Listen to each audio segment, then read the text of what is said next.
حبايبي اعمل معاكم صينيه سردين جميله جدا، سردين بلدي بتتبيله مختلفه، تتبيله حلوه قوي هتعجبكم. هقطع طبعا السردين بلدي طازه.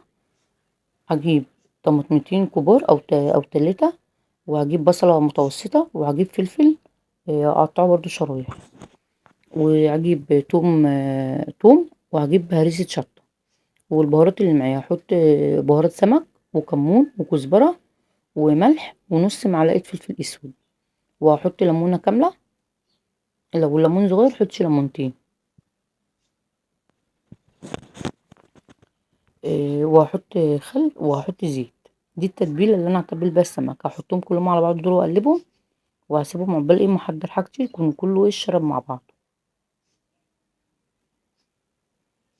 اقلبهم كده كويس كده، يبقى انا حطيت في التتبيله توم وهريسه شطه وبهارات سمك وكمون وكزبره ونص معلقه فلفل اسود وملح.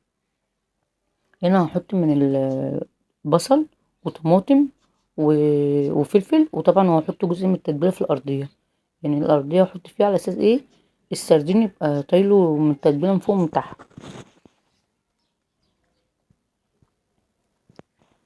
وهرص طبعا بقى السردين رصه حلوه، وهحط معاه شرايح الطماطم والفلفل والبصل، وبعد كده احط من فوق شرايح ليمون.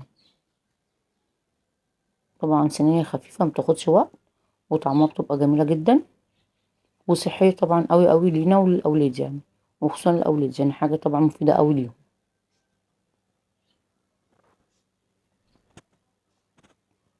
طبعا بترصها رصه حلوه، وتحطي بقى الخضار بتاعك، شرايح البصل بقى وشرايح طماطم وشرايح فلفل، وتحطي طبعا قرن فلفل حامي، وعايزه بقى تضيفي حبه شطه ضيفي، دي برضو اختياري. انا بقى هحط الخضار كله، وبعد كده هحط ايه مقطعه ليمونتين شرايح، اقطعهم برضو وافردهم في قلب الصينيه.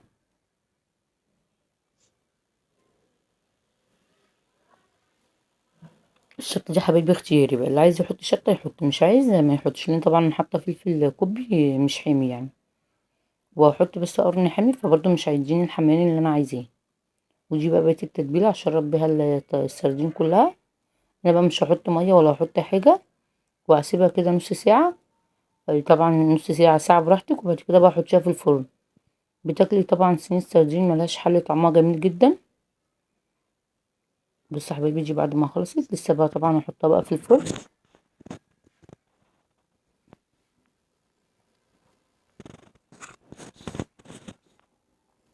انه اول ما طلعت